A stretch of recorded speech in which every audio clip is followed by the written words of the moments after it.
Stupid curtains.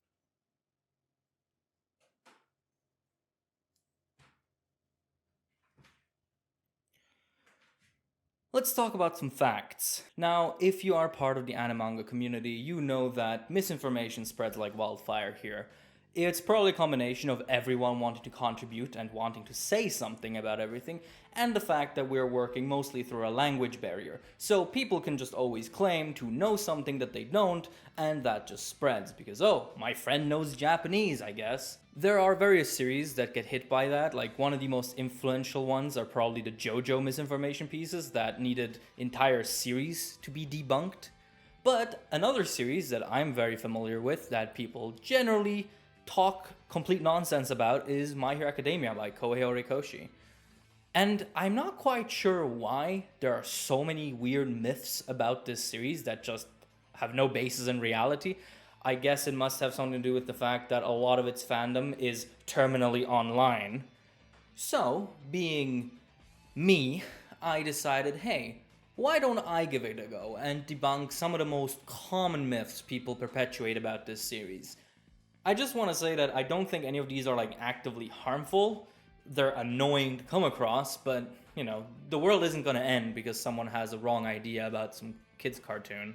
The first one we're tackling is the classic, which is that Horikoshi allegedly forgot the traitor plotline. I have a video coming out about that, or it's already came out, I'm not quite sure. I record these way in advance, so hi, I'm from the past. But basically, this little tidbit of information says that Horikoshi held an mysterious unknown interview in which he admitted to not knowing what to do with the traitor plotline because he just forgot about it and dropped it. This interview is what I like to call Tumblr tier because it was made up on Tumblr. There is no source for it, there is no linkable article or interview to it. Horikoshi has in fact never mentioned the traitor in any interview that we have access to. And well, this is a classical example of, oh, but I swear someone who speaks Japanese told me about it. And well, that's what you get for believing in shit like that. Generally, authors that are this invested into their series and spend this much time with it will not forget major plot points. And if he was about to write a traitor plotline in his high school kids drama, trust me, he would remember that. The next one isn't as much of a specific rumor, but more of a general sentiment that is sometimes brought up and is bizarre, which is that the manga is quote-unquote failing, which, okay, I believe it started back when My Villain Academia was being released, so that's 2 years ago, when a slight dip in sales was observed and people freaked the fuck out. They thought, okay, Hori took a risk and now he's paying the price and the manga is failing. And ever since then, there's been this weird sentiment that the manga is not doing well anymore, numbers-wise, in terms of sales. It's gotten so big, in fact, that even YouTubers like Super Eyepatch Wolf mentioned it in one of their videos. And it's like, no, that's not really the case. If you look at the sales numbers across time, they haven't really changed all that much. Like, you can observe a dip at around My Villain Academia, which does coincide with the fact that we know that there was some apprehension regarding the villain-only arc. But still, that is just a blip compared to the numbers it's doing. So, like, I don't know. Like, if this is your definition of failing, I'd hate to see what you think about 90% of other mangas that have come out and gone in Shonen Jump. Like, whew, I do not want to know your opinion on the numbers of Roboco. This next one is the only one I would say has some real-world effect, namely in how people treat the staff behind the scenes. Namely, it is the idea that the movies being made ruins the anime adaptation, that the resources that go to the movies then do not go to the anime adaptation, and that makes the overall product worse. And honestly, this is one I can understand where it's coming from.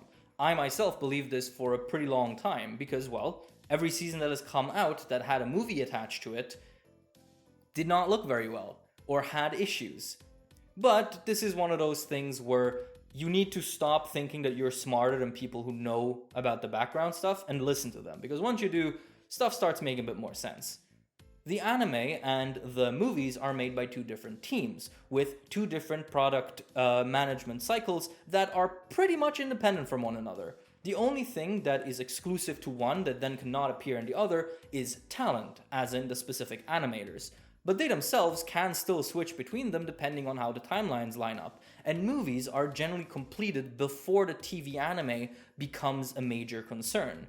Which honestly, once you start thinking about it in terms of that, it actually starts making more sense, because if you look at something like Heroes Rising, which is, for all of its faults, a beautiful looking movie, if you said that all the resources that were in there would otherwise have been in Season 4, by that logic, that would mean that Season 1 and 2 would have to look like this, or at least at a super high level of quality, because they didn't have a movie attached to them. And, well, I mean, they look fine. Season 1 is a bit wonky, Season 2 is great, but they don't look like Heroes Rising. It's just a completely different ecosystem of production, and it's not exactly reasonable to equate these two things in a one-on-one scenario. This next one, out of all the ones, it's maybe the most annoying and the most shitty one, which is that, and I'm gonna have to actually read this off my prompter because I'm not saying this with a straight face. Horikoshi was forced to make gay couples in a series by the Western fandom. Let's deconstruct that for a second.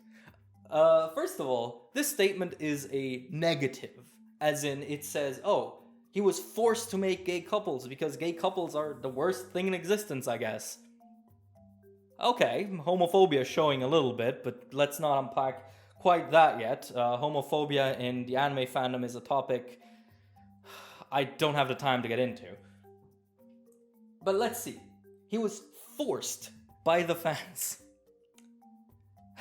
I've been around the block a few times when it comes to manga and anime. I've seen a few series come and go. And let me tell you something. Forcing a Japanese author into doing anything as a Western fan is pretty much impossible. And it's funny because a lot of people keep saying it's impossible. You look at videos of people going, oh, the Western fandom doesn't matter, but then turn around and make shit up like this. He was forced to make gay couples by the fans. Well, of course, you gotta remember the context. Most of the people and channels that perpetuate this sort of rhetoric are right-wing lunatics who think that gay people are the scourge of the earth, which, no, they're not. Fuck you. But also, and I think this is the best part, there are no gay couples in the series. There are none. Like, what is it? Nejire. She's implied to be lesbian and has an implied lesbian girlfriend, but like, is that what you're up in arms about? A fucking implication in the fucking data books or whatever? No, the volume extras? Like, come on. Like, find something real to be mad about. Like, I shouldn't laugh, because really this is an indication of a larger problem, which is the idea that gay couples in manga and people wanting to see them is somehow something terrible, which, no, it's not. You're terrible. Shall we do one more? I'm thinking we should do one more. Alright, one more. This is another one that's kind of funny. Mineta is Horikoshi's self-insert because he said so. There is part of this that is true. He has said that he has put some of his characteristics into Mineta, and that is definitely weird. I'm not gonna argue that. But, Hori has said this about a lot of characters, and it makes sense, right? If you're an author and you're gonna make 50 named characters, you're probably gonna put some of your character traits into quite a few of them, aren't ya? Because you need inspiration, and well, what inspiration is closer than yourself? So, Hori has said he is represented through Mineta, Aizawa, Deku, All Might, Gran Torino. The list goes on. He has said this at various different points by various different characters. It means nothing. And this is one of those really common ones because they always pop up when the whole argument is that My Academia is made by a shitty person. Which, look, I don't want to get into that. I don't know Hori, and most of the discussions about that are terrible. But I think that this being the starting point for that is hilarious because, wow, okay, he he said that a perverted character has some of his character traits. That is about as ambiguous as it gets. And even if you want to read it in the worst possible way and say, okay, he's just a pervert in real life, like, okay? Like, hard to really see why that is so relevant. You know, we have mangaka out there who are actual terrible people who still get paid, but apparently we care about a manga saying, oh, I like this character that I made and he's a bit of a perv. Like, just a whole bunch of weird priorities in this video, eh? Anyway, I think that does it for today. If you want to see me debunk more of these, I have literally all the time in the world. I don't. Life is very busy. Adulthood is hell. Save me. But anyway, thank you all so much for watching. This was a very different format, and I'm kind of trying things out now that I've moved out. Let me know how you enjoyed it. Thank you all for your support, and of course, a big thank you to our patrons, which I will read off of that because, hey, the old noggin isn't what it used to be. So, a big thank you to Daniel Garcia, Fiction Ape, Jameson Tate, Cini, Victor Perez, Cesar Londono, Trader, Ignis, Mr. Meander, and Paracha. You're all very cool people. Take care, and I'll see you around. Bye-bye.